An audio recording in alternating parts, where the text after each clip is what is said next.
अगर आप बोलते हो कि एक सोल है अंदर या आपके कर्म आपकी अगली लाइफ पे असर करेंगे या भूत प्रेत होते हैं, हाँ, तो आपको कैसे पता? आप तो मर जाओगे ना, आपको क्या पता आपकी लाइफ कैसी होगी अगली? अगर होगी तो सोल है या नहीं इसका क्या गारंटी है?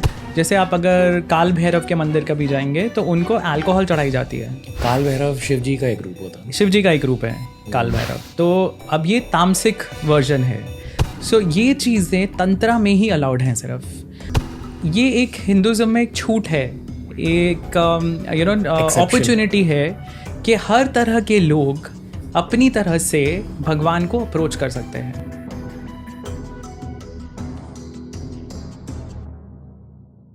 हिंदू धर्म में, सनातन धर्म में एक्चुअली एक पूरी डार्क साइड होती है। डार्क साइड मैं इसलिए कह रहा हूँ क्योंकि for lack of better word मुझे पता नहीं है कि और कैसे डिस्क्राइब करें। Right hand of God, left hand of God, क्या होता है? राइट।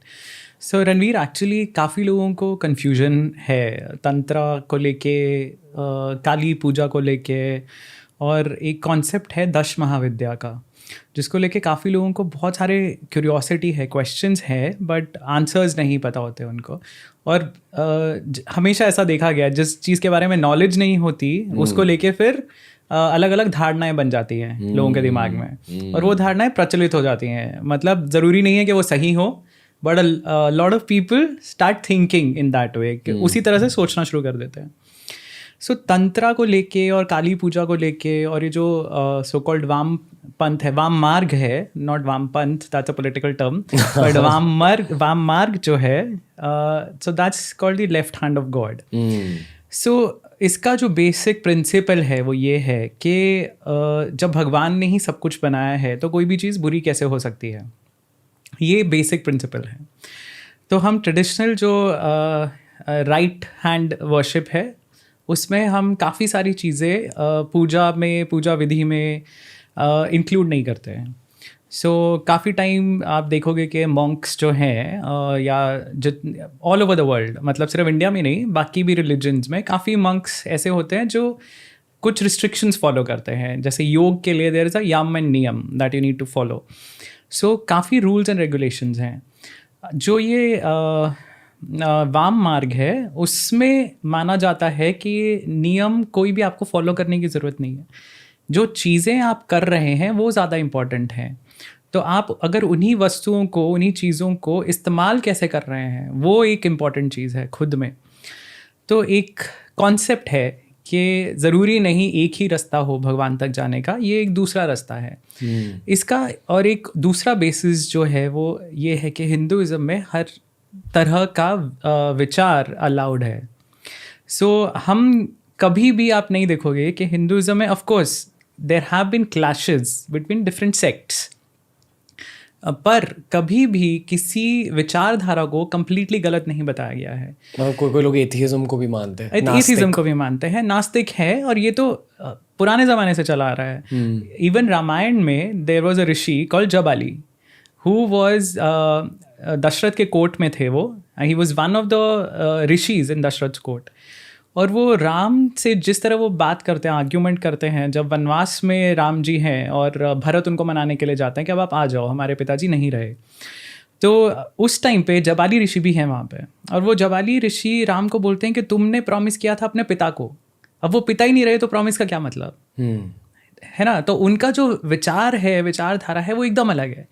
राम बोलते हैं कि नहीं, वो प्रॉमिस तो रहेगा, पिता रहे या नहीं रहे, प्रॉमिस रहेगा, that is what I am suppose to do as a setting dharma, ये सही चीज़ है करने के लिए। पर जबाली की जो विचारधारा है वो एकदम अलग है। वो बोलते हैं कि अब तुम किसके लिए कर रहे हो, कौन देख रहा है वो प्रॉमिस, तुम्हारे पिता तो रहे नहीं, अब वापस आओ और इन्जॉय करो अपनी life, you are in the prime of your youth, आप वापस आओ और इन्जॉय करो, राजा बनोगे आप, मतलब आपके पास सैकड़ों नौकर चाकर होंगे, everything good to eat drink whatever. Ram refuses and that is why he is the Maryada Purushottam. But हम ये देखते हैं कि ये विचारधारा उस टाइम से है, तो ये अभी की नहीं है कि ये मॉडर्न टाइम में हम लोग नास्तिक ज़्यादा हो गए हैं या हम लोग हेडोनिस्टिक हो गए हैं, प्लेजर के पीछे ज़्यादा भाग रहे हैं। ये एक विचारधारा थी जो शुरू से थी। और एक फिलॉसफी में, दर्शन शास्त्र में, संस्कृत में, तो एक दर्शन शास्त्र था जिसको बोलते थे चार्वाक। सो ये चार्वाक जो थे दे वर हेडोनिस्ट्स, उनके हेडोनिस्ट क्या होता है? Hedonist is pleasure loving, pleasure seeking, मतलब जिनको शायद सेक्स चाहिए ज्यादा या कुछ भी, खाना मतलब पीना। खाना पीना जो भी, जिस चीज़ में एन्जॉयमेंट है. सो चार्वाक फिलोसफी ये बोलती है, और ये एंशिएंट फिलोसफी है एक इंडिया की, विच इज़ एथीस्टिक, ये नास्तिक फिलोसफी है, और ये मानती है कि जो हमें दिख रहा है वही है बस लाइफ में. आप इसके अलावा जो भी आप सोच रहे हो, these are just thoughts, nobody has seen it. अगर आप बोलते हो कि एक सोल है अंदर, या आपके कर्म आपकी अगली लाइफ पे असर करेंगे, या भूत प्रेत होते हैं, हाँ, तो आपको कैसे पता? आप तो मर जाओगे ना, आपको क्या पता आपकी लाइफ कैसी होगी अगली, अगर होगी तो. सोल है या नहीं इसका क्या गारंटी है? तो उनके ऐसे क्वेश्चंस होते थे, ऐसे विचारधारा होती थी. तो ये एक एंशिएंट फिलोसफी है. तो काफ़ी लोग जो हैं उनको जैसे भगवद गीता में भगवान कृष्ण बोलते हैं कि सत्व, रजस और तमस 3 तरह के गुण हैं, और ये प्रकृति के 3 तरह के गुण हैं, उसी के हिसाब से इंसान कर्म करता है. और वही जो आपके गुण हैं वही आपसे कुछ कुछ स्पेशल तरह की चीज़ें करवाएंगे. बार बार जब आप रिपीट करोगे वो आपका संस्कार बन जाता है कि अगर हम हमेशा एक गलत काम करते हैं वो हमारी हैबिट बन जाती है. तो नेक्स्ट टाइम जब वैसी सिचुएशन आएगी, आप फिर वो you will find the shorter route to do things, चाहे वो गलत ही क्यों ना हो. तो ये जो संस्कार हैं उसमें अब जो तामसिक प्रवृत्ति के लोग हैं, जो इग्नोरेंस के मोड में होते हैं, उनके लिए एक विचारधारा है ये, उनको भी फोल्ड में लाने के लिए. सिर्फ उनके लिए नहीं है, बट प्राइमरीली आप देखोगे कि काफ़ी लोग जो अब मूवीज़ में देखते हैं, हम कैसे दिखाते हैं, चोर हैं, डाकू हैं, काली पूजा करते हैं और ये वो. ये ज़रूरी नहीं है कि सब सच हो, वैसा ही हो, बट एक मान्यता ये है कि जो लोग वॉयलेंट ज़्यादा हैं या तामसिक प्रवृत्ति में ज़्यादा हैं, वो लोग आकर्षित होते हैं टुवर्ड्स वाम मार्ग, क्योंकि वाम मार्ग में उन्हें कोई मनाही नहीं है. उन्हें अलाउड है वो सब चीज़ें यूज़ करने का जो हम नॉर्मल दक्षिण जो मार्ग है उसमें हम नहीं यूज़ करते. अब उसमें ये चीज़ें क्या हैं, तो एक 5 मकार होते हैं, 5 M's, जिसमें है मांस विच is meat, madya which is alcohol, matsya which is fish, mudra which is fermented grain, and maithun which is sex. सो ये 5 चीज़ें हैं जो हम ट्रेडिशनल मोड्स ऑफ वर्शिप में नहीं यूज़ करते. अगर आप किसी भी मंदिर में जाएंगे, ये चीज़ें आपको कभी नहीं मिलेंगी. वहाँ पे मदिरा, मांस दूर दूर तक नहीं कहीं आपको नज़र आएगा.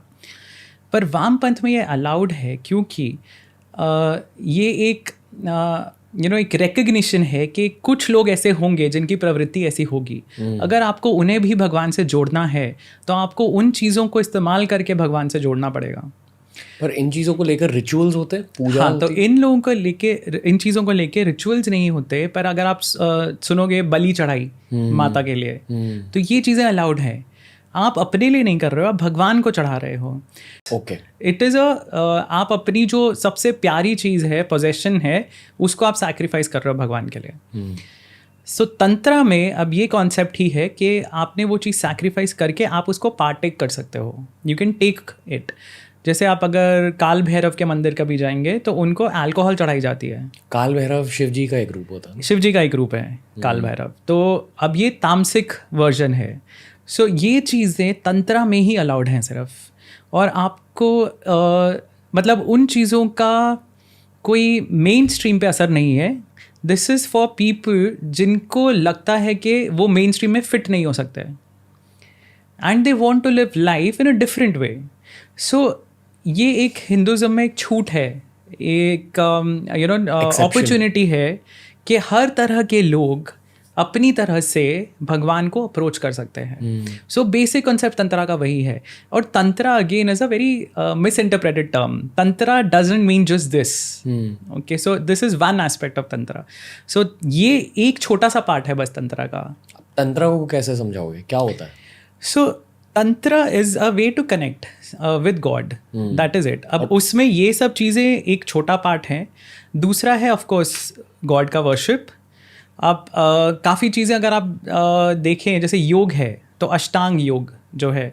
अब मुद्रा जो है, जो हम बोल रहे थे 5 मकार, उसमें मुद्रा को काफ़ी लोग इंटरप्रेट करते हैं एज जेस्चर्स. सो ये gestures can also be interpreted as the asanas जो हम योग में लेते हैं. तो जो हठ योग है जिसमें हम आप फिक्स्ड पोस्चर्स लेते हैं, that is again a form of तंत्र। आप जो कहानियां सुनते हो कि राक्षस ने इस पोजीशन में खड़े रह के हजारों साल तपस्या की, तो वो एक हठ है, that is also a form of tantra. So tantra is not a very small entity, it encompasses a lot of things, but उसमें पर्पज़ ये है कि जो ट्रेडिशनली आप इम्प्योर चीज़ें समझते हो वो भी यूटिलाइज की जा सकती हैं। और ये इस मेथड के लिए एक मान्यता ये भी है कि ये शॉर्टर रूट है। अगर आपको सात्विक तरीके से पूजा पाठ करना है आपको ज़्यादा टाइम लगेगा। तो वाम मार्ग का एक एडवांटेज जो लोग मानते हैं वो ये है कि it is a shorter route to reach God. Ultimate goal is to reach God, पर ये शॉर्टर वे है। ये जो काला जादू होता है, काला जादू बेस्ड प्रैक्टिसेस होती है, वूडू, उन सब कल्चर्स में काली माता का रोल क्या होता है? उनका एक्चुअली भगवान से कोई लेना देना नहीं है। They are just misusing those powers. जो आपको वाम मार्ग के थ्रू आपको पावर्स जल्दी मिलेंगी। अगर आपने सुना सिद्धियाँ होती हैं, तो अष्ट सिद्धि, हनुमान चालीसा में बोलते हैं अष्ट सिद्धि नवनिधि के दाता। तो अष्ट सिद्धियां जो होती हैं, दीज आर मैजिकल पावर्स। मतलब जितना आप मेडिटेट करोगे, जितनी आप पूजा करोगे, उतना आपको वो सिद्धियां प्राप्त होती रहती हैं। जैसे कि मतलब लोग मानते हैं कि सिद्धि मतलब सुपर पावर होता है, बट बेसिकली जैसे देखो साइंटिफिक स्टडीज भी निकले, आप भी डॉक्टर हो सर, तो साइंटिफिक स्टडीज ये कहती है कि जितना आप ज़्यादा मेडिटेट करोगे उतना ज़्यादा तेजी से आपका दिमाग चलेगा, उतना ज़्यादा शांत आप हो जाओगे। आपके दिमाग में एक हिस्सा है अमिगडाला जो फियर सेंटर होता है, उसकी साइज कम हो जाती है, मतलब आपको डर भी कम लगने लगता है। ये सब सिद्धियां होती है। बिल्कुल। पर और भी सिद्धियां होती है जो साइंस के शायद बियॉन्ड है। हाँ, अब आप देखिए सिद्धियों का जो कॉन्सेप्ट है वो सुपर हीरोज जो है उनमें यूज होता है ना। एंटमैन में क्या है, वो इतना छोटा हो जाता है, that is one of the siddhis. Hanuman ji जैसे साइज छोटा और बड़ा कर सकते थे, वो दोनों सिद्धियां हैं वो। सो आप सिद्धियों से आप अपना साइज छोटा बड़ा कर सकते हो, आप ट्रैवल कर सकते हो अपनी बॉडी के बाहर। जो अघोर कॉन्सेप्ट है अघोरीज का, उसमें एक ये भी कला है कि अपनी बॉडी को कहीं छोड़ के समाधि में आप किसी और की बॉडी में प्रवेश कर सकते हो। That is one of the siddhis. अब अगर ये सिद्धियां आपको प्राप्त हो गई, आप उनका कर क्या रहे हो, that depends on you, right. So ये जो काला जादू और वूडू वगैरह है, that is a misuse of these powers. It has nothing to do with God. और जो वाम मार्ग भी है उसमें भी ये सब चीज़ें नहीं सिखाई गई हैं कि आपको उसका गलत इस्तेमाल करना है। वो सिर्फ एक शॉर्टकट है भगवान के पहुंचने के लिए। आपको जैसे सिद्धियां प्राप्त होने लगेंगी, आपकी रियलाइजेशन और बढ़ेगी कि हाँ कुछ और है, इससे ज़्यादा कुछ और है जो मुझे पाना है। लेकिन अगर आप उन सिद्धियों का मिसयूज़ करने लगे, आप भटक गए रास्ते पे, तो वो आपके लिए डिजास्टर्स हो सकती हैं। मतलब अगर आपको पावर मिल गया और उस पावर के नशे में मिसयूज़ करने लगे, बिल्कुल। सो इसीलिए वाम मार्ग हमेशा कहा जाता है कि गुरु के अंडर ही फॉलो करना चाहिए, कभी भी अपने आप से नहीं करना चाहिए, अनलेस एंड अनटिल। इसीलिए स्वामी रामकृष्ण परमहंस जो थे, उनके अंडर स्वामी विवेकानंद ने सीखा, but he followed a different path, he followed the path of Vedanta. So ये कभी भी गुरु के, अगर आपका सही गुरु होगा तो आप सही रास्ता पकड़ोगे जो आपके लिए सही है। सो क्योंकि आपने इतना ज़्यादा रिसर्च किया हमारे स्क्रिप्चर्स पर और हमारे कल्चर पर, एक अच्छा स्टार्टिंग पॉइंट क्या हो सकता है लोगों के लिए जो इन चीज़ों के बारे में ज़्यादा जानना चाहते हैं, जो ऐसे ऑकल्ट चीज़ों के बारे में ज़्यादा जानना चाहते हैं, जो बेसिकली हमारे कल्चरल साइंसेस के बारे में ज़्यादा जानना चाहते हैं, उनके लिए एक स्टार्टिंग पॉइंट क्या है, या कुछ ऐसे बुक्स आप रेकमेंड कर सकते हो? सो एक्चुअली जैसा मैंने बोला कि अगर आपको वाम मार्ग फॉलो करना है तो गुरु के थ्रू ही जाना चाहिए। तो मैं तो कुछ रेकमेंड नहीं करूँगा, but Aghora is a good book. अगर आप जानना चाहते हैं कि क्या क्या हो सकता है, it is the story of actual Aghori practitioner who lived in Bombay, lived in the society, and how he got his powers, उनके लाइफ के एक्सपीरियंसेस क्या थे। सो वो बुक मुझे काफ़ी अच्छी लगी थी। उसमें आपको एक इनसाइड व्यू मिलता है कि क्या क्या उन्होंने किया वो पावर्स पाने के लिए और उनके थॉट प्रोसेस उनका क्या था। सो बट अदरवाइज मैं रिकमेंड नहीं करूँगा कि आप कोई भी तंत्र खुद से पढ़ें या कोई भी बुक्स ज़्यादा डीप स्टडी करें, unless you have a qualified Guru.